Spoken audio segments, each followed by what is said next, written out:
Buenas tardes, soy Fernando Santas, soy un aficionado al ciclismo, un apasionado del ciclismo y estoy realizando este vídeo para hacer un poco lo que es una presentación completa de lo que va a ser esta Vuelta Ciclista a España 2023 que se inicia el sábado en Barcelona con una contrarreloj por equipos. ¿Qué decir? Que nos gustan todas las pruebas ciclistas desde que se inicia la temporada en Australia y en Mallorca, las clásicas de un día, la Copa del Mundo, el Tour de Francia, pero lo más importante es nuestra vuelta, la Vuelta Ciclista a España, y que el día 26 de agosto, sábado, ya inicia su recorrido. En primer lugar, hablar un poco de lo que son los equipos y los equipos españoles que tenemos en la prueba. En total son 22 equipos los que están en liza, a 8 corredores por equipo, hacen pues un total de 176 corredores que serán de la partida. Equipos españoles, pues como equipo dijéramos Pro Tour, solamente tenemos el Movistar, y como equipos invitados pues va a estar el Caja Rural y el Burgos BH. No van a ser de la partida los otros dos equipos españoles que son Euskaltel Euskadi y el Kern Pharma. En cuanto a los equipos españoles, pues decir en cuanto al Movistar sus componentes, que van a ser Enric Mas, Carlos Verona, Oyer Lazcano, campeón de España este año en ruta, Einer Rubio, Iván García Cortina, Nelson Oliveira, Rubén Guerreiro y el aragonés Jorge Arcas. Un equipo, bueno, pues con lo que Movistar tiene, pues es lo que hay. A mí me hubiera gustado que en esta, dijéramos, despedida, si es que se produce, y Manuel Herbiti, un corredor que ha estado en la estructura de Eusebio Unzue toda su carrera, pues que este año, si es el último, pues se va a despedir sin correr ninguna de las tres grandes, ya que tampoco fue al Giro y al Tour. Pero este se va a ser el equipo Movistar, encabezado fundamentalmente por Enric Mas, después de su abandono en el Tour de Francia por rotura de clavícula, a ver cómo le va. Después, el Caja Rural, en cuanto a los españoles, van a estar Abel Balderstone, el aragonés también Fernando Barceló, John Barrenechea, David González y Joel Nicolau. Un equipo que intentará luchar por dejarse ver en televisión y por un poco las victorias de etapa. Y Burgos BH con Dani Navarro, Carlos Canal, que se encuentra ya en la órbita, dicen, de Movistar para 2024, Ander Okamika y Pelayo Sánchez. Esto es un poco la nómina de los tres equipos españoles y continuamos con, dijéramos, la presentación del resto de equipos y de la nómina que tienen como favoritos.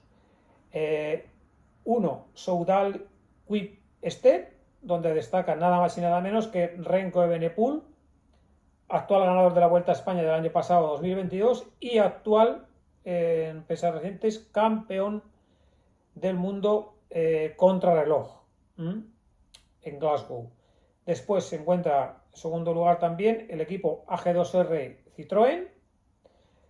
En tercer lugar, Alpecin de Ceunig. En cuarto lugar, Astana, donde tenemos tres españoles, como son David de la Cruz, Javier Romo y Luis León Sánchez. En quinto lugar, Bahrein Victorious, donde será de la partida Mikel Landa, también Santiago Buitrago y Damiano Caruso, un equipo fuerte. También en sexto lugar estará en la partida Bora, con Alexander Blasov y Sergio Higuita. Después el Cofidis francés, donde están los hermanos Herrada. Después también será la partida el Education Fair, con Hugh Carthy. Después tenemos también al Groupama Français de G, francés. También tenemos al Ineos Grenadier, siempre potente, con Geraint Thomas, que ya ganó un Tour de Francia y que este año en la contrarreloj final perdió el Giro de Italia. Mi ídolo Filippo Ganna, récord de la hora. Egan Bernal, a ver si está recuperado, y el bravo corredor también español vasco Jonathan Castroviejo y Omar Fraile. Un equipo, bueno, un poco en septiembre a ver cómo le van las cosas. También estará de la partida el Intermarché con Rui Costa y también el Jumbo Visma con nada más y nada menos que los ganadores del Giro y del Tour de 2023, Primož Roglič y Jonas Vingegaard, acompañados con Sepp Kuss. Veremos cómo están de forma, pero evidentemente el Jumbo Visma presenta a Roglič y Vingegaard ganadores del Giro y del Tour, respectivamente 2023. En teoría y en la práctica los hombres a batir con Renko Evenepoel. Después tenemos al Lidl Trek, donde está Juan P. López. Después el Team Arkea. También el equipo TSM con Román Bardet. Después el equipo Jayco. También será de la partida el Team UAE con Joao Almeida y nuestro español Juan Ayuso, una de las bazas también más importantes. Después el Lotto. Y por último, el Total Energy francés con Pierre Latour. Esto es un poco la nómina, dijéramos, de tanto los equipos españoles como el resto de los equipos, como el resto de equipos que participan en el Tour con las personas favoritas. Destacar, como hablamos, pues un poco Enric Mas por el Movistar, Renko Evenepoel por el Soudal Quick-Step,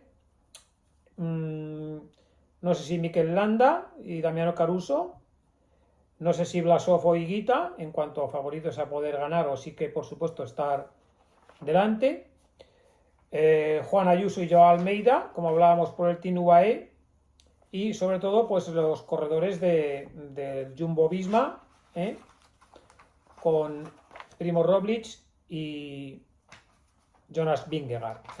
Esto es un poco la nómina de la plantilla y favoritos. Y con esto ya dijéramos, pues empezamos a lo que es a explicar el trazado, que como siempre o como los últimos años, las carreras ciclistas pues apuestan mucho más por la montaña y por el espectáculo que por lo que es, dijéramos, que pueda ganar el corredor más completo a nivel de condiciones físicas. Entonces hay mucha montaña donde destacan pues de manera más importante la etapa del Tourmalet y la etapa del Angliru, aparte de Andorra y otros finales más en alto, todo montaña. Y en cuanto a contrarreloj, que es un poco la asignatura pendiente de, dijéramos, para determinar el hombre más completo, pues tenemos la primera etapa en Barcelona, casco urbano, un poco ratonero, según destaca Fernando Escartín en lo que es la vuelta.com, un recorrido de una contrarreloj por equipos en Barcelona como primera etapa el sábado de 14,8 kilómetros, donde lo importante va a ser pues no caerse, porque en 15 kilómetros pues aproximadamente van a ser 15 minutos y las distancias no van a ser demasiado grandes teóricamente. Y como contrarreloj individual, pues en Valladolid una contrarreloj individual de 25,8 kilómetros, que a 50 kilómetros por hora de velocidad media como mínimo, y ya no será pues más, 53, 54, pues no llega a un esfuerzo ni siquiera de media hora. Entonces esto es uno de los hándicaps que veo en este ciclismo moderno de espectáculo, en el que no se prima al corredor, dijéramos, con una capacidad, dijéramos, tanto pulmonar como corazón como potencia más fuerte, sino el escalador.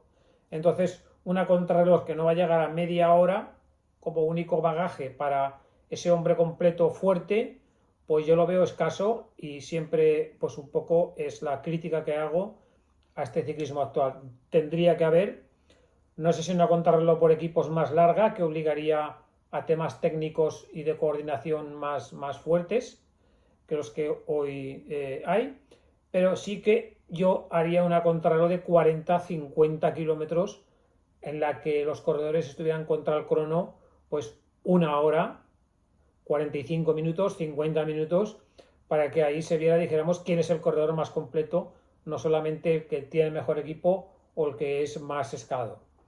Pero esto es un poco lo que tenemos, es decir, estas dos cronos, la crono inicial del sábado 26 por equipos de 14,8 kilómetros en Barcelona, en un circuito urbano, y la contrarreloj individual de Valladolid completamente llana de 25,8 kilómetros. El resto, pues pocas etapas de transición y sobre todo muchísima montaña. Entonces vamos con el desarrollo de lo que va a ser, dijéramos, las etapas, con un poco más utilizando la web de lavuelta.com.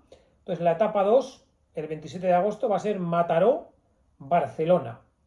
Saliendo de Mataró, con respecto a la primera inicial, voy a hacer un poco de cambio también en los temas logísticos de desplazamientos. Entonces, con respecto a la primera, que es la contrarreloj por equipos en Barcelona, salir de Mataró, bueno, pues no tienen tema logístico.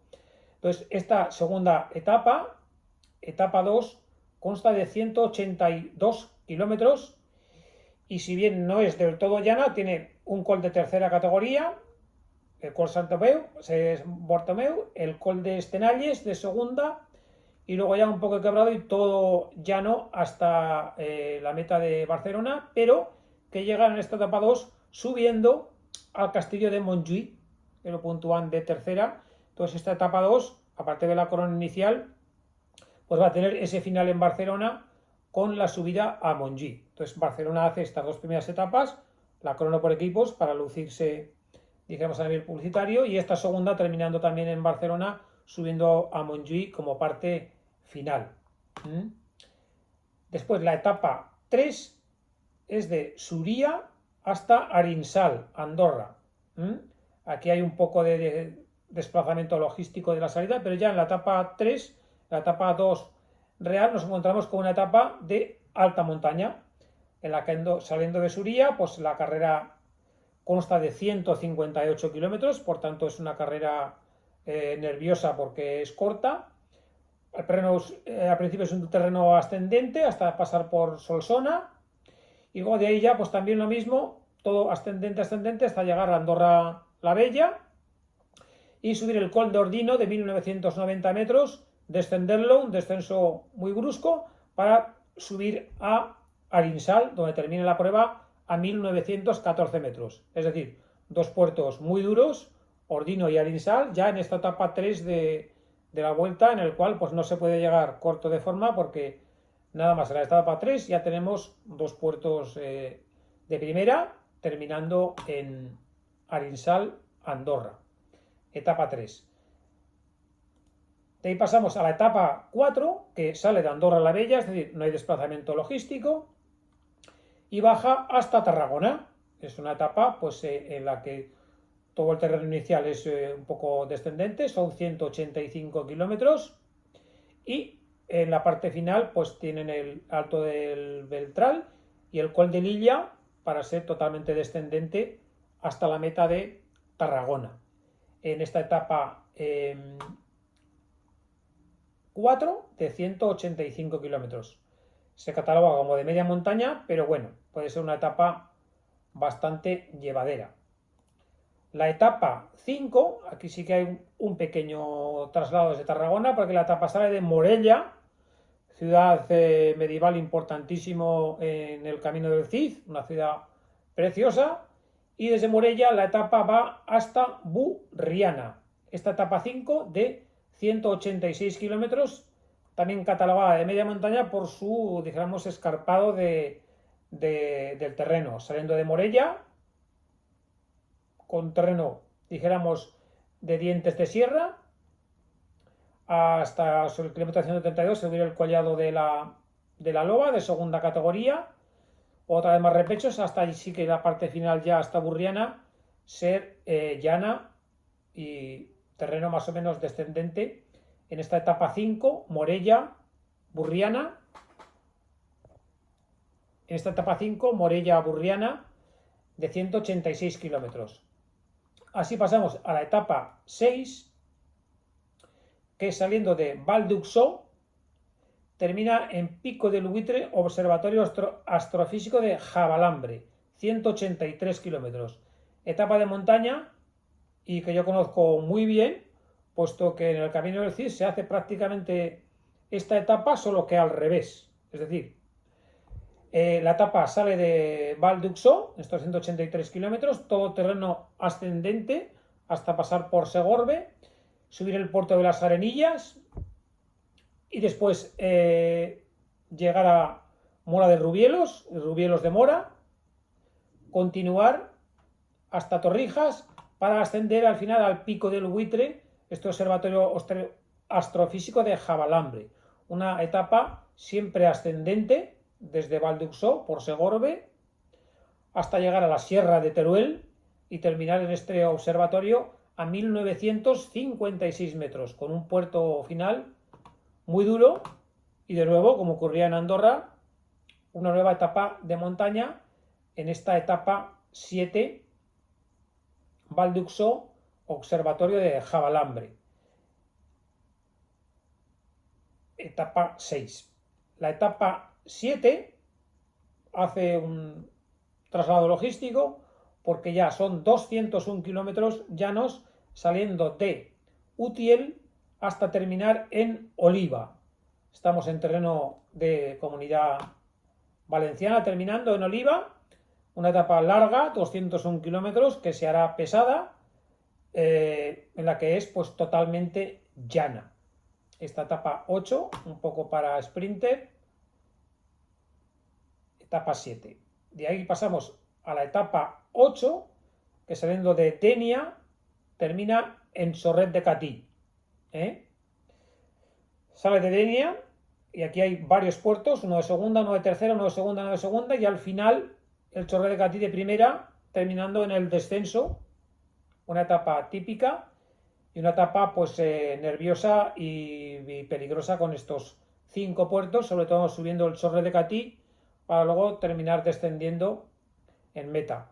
Una etapa de 165 kilómetros con esa dificultad final que hará una etapa peligrosa. Pasamos a la etapa 9, que sale de Cartagena y termina en el Collado de la Cruz de Caravaca, 185 kilómetros, también catalogada de media montaña porque, si bien al principio es llana y se sube el puerto de Casas de la Marina Perdiz, luego es un terreno ascendente hasta el final, pues terminar en el alto Caravaca de la Cruz, que es final de etapa en montaña, pero que está catalogado como de segunda categoría con una altitud de 1089 metros, pero que, bueno, pues ya es etapa 9 y puede hacer su daño porque no deja de ser una final en alto, aunque para la gente de este nivel ser de segunda categoría pues no es muy importante. Esta es la etapa 9, Cartagena, Collado de la Cruz de Caravaca. Después tenemos descanso y después la etapa siguiente,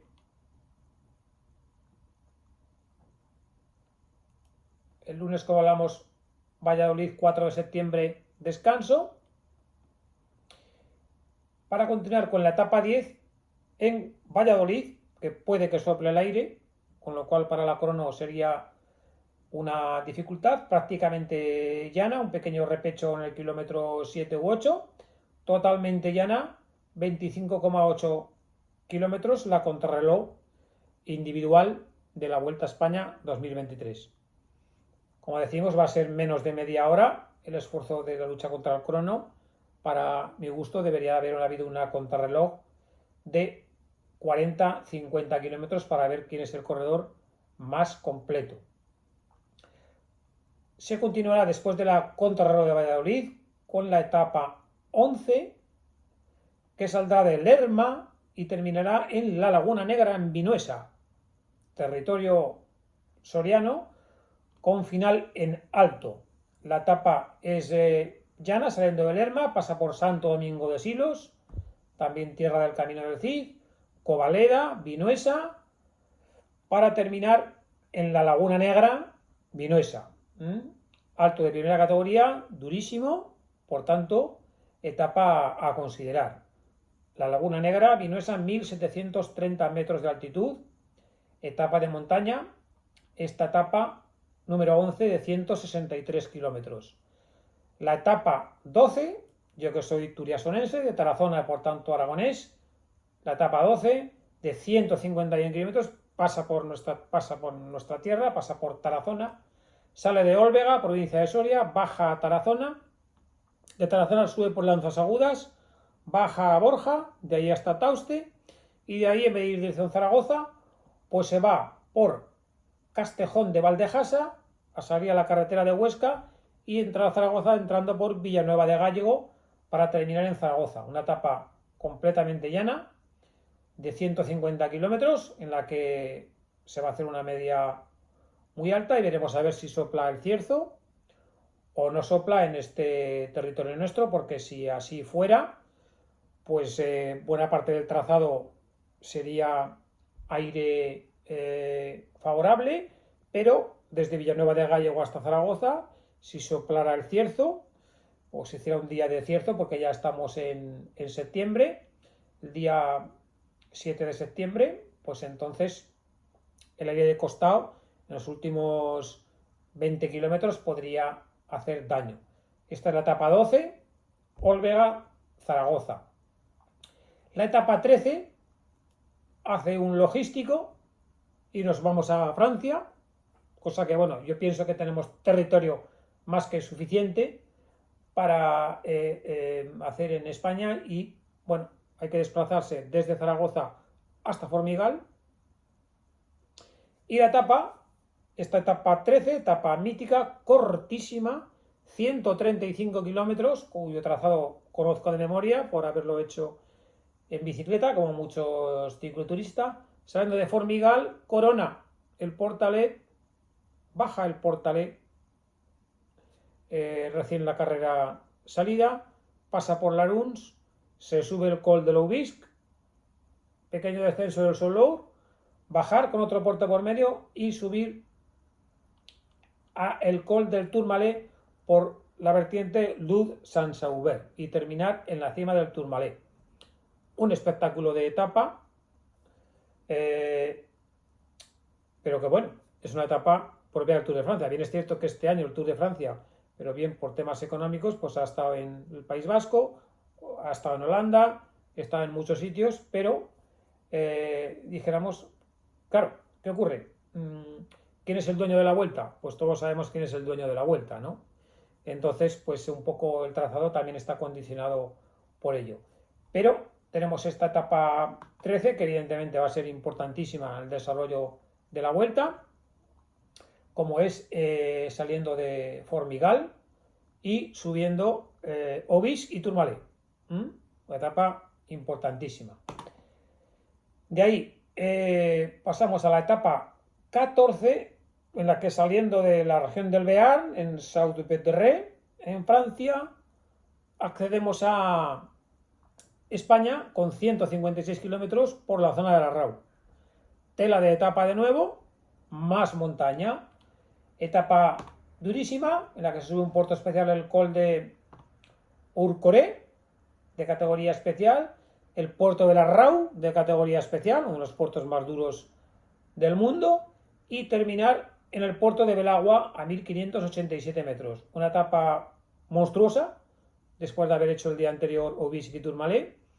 Esta etapa pues sube dos puertos especiales y uno de primera categoría. Sobre todo destacar la Rau y terminando en Belagua. Esta etapa 14, durísima. Para continuar, después de Belagua, la etapa 15 en nuestra comunidad autónoma Reino de Navarra, Pamplona-Lecumberri, de 158 kilómetros. Tenemos un trazado de kilómetros discreto, pero muy dura, en la que saliendo de Pamplona, pues la carrera discurre hacia Echauri y de ahí va a buscar Estella, terreno clásico de categoría de carreras de juveniles y demás.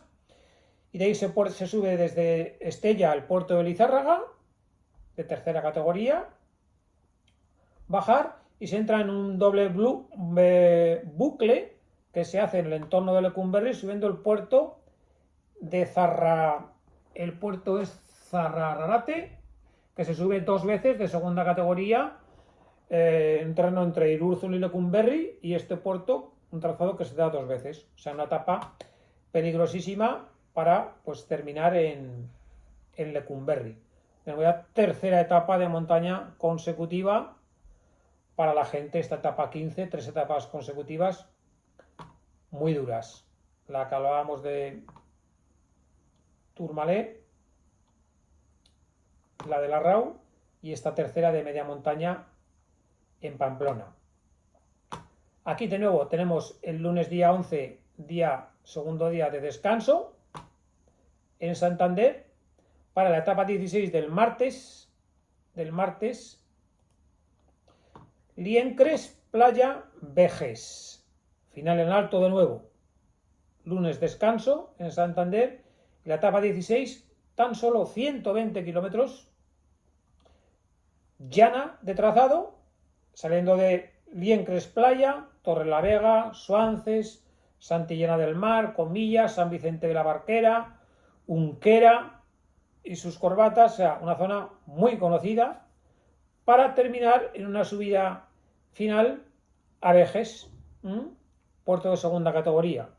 Entonces, pues ahí está, la llegada con este puerto final de segunda categoría y todo el resto del trazado, que si bien es llano, aquí en esta zona no hay nada llano, es todo sube-baja, sube-baja, sube-baja, pero una etapa muy bonita, esta etapa 16 de 120 kilómetros, Liencres, Playa, Vejes. De ahí pasamos a la etapa 17, mítica, donde las haya. Si bien no subimos a los lagos de Covadonga, es la etapa del Angliru. Es la etapa del Angliru, que eso más que un puerto es una pared, parece que haya que escalar, donde los desarrollos que se van a emplear pues son los que son. La etapa sale de Ribadesella, de nuevo solamente 124 kilómetros, es decir, a toda zapatilla, para terminar en el alto del Angliru.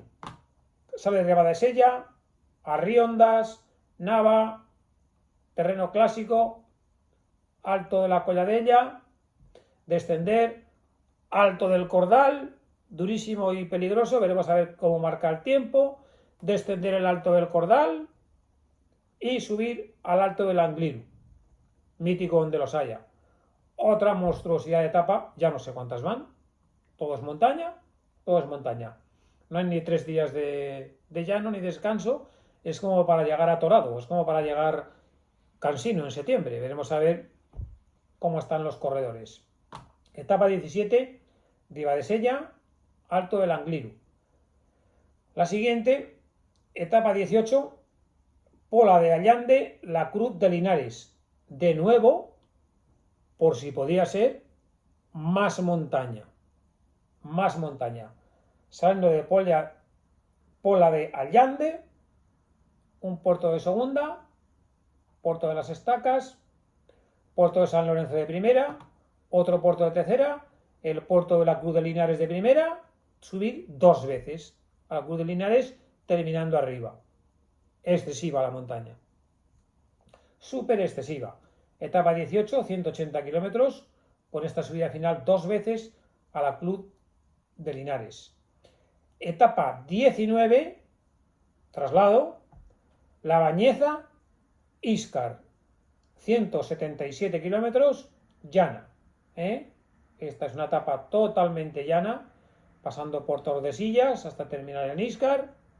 Etapa totalmente llana, etapa 19, La Bañeza, Íscar.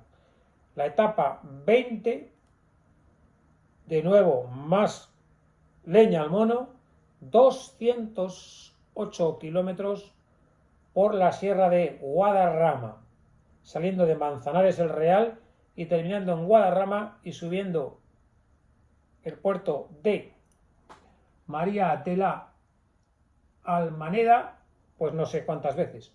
1, 2, 3, 4, 5 es el puerto clásico, terminando al final también en la subida a San Lorenzo del Escorial, un auténtico diente de sierra y 208 kilómetros, que es una etapa terrible, tipo aquella famosa de Bernardinol, donde destrozó a Julián Gorospe con Marino Lejarreta y Vicente Belda, una etapa que da miedo de verla.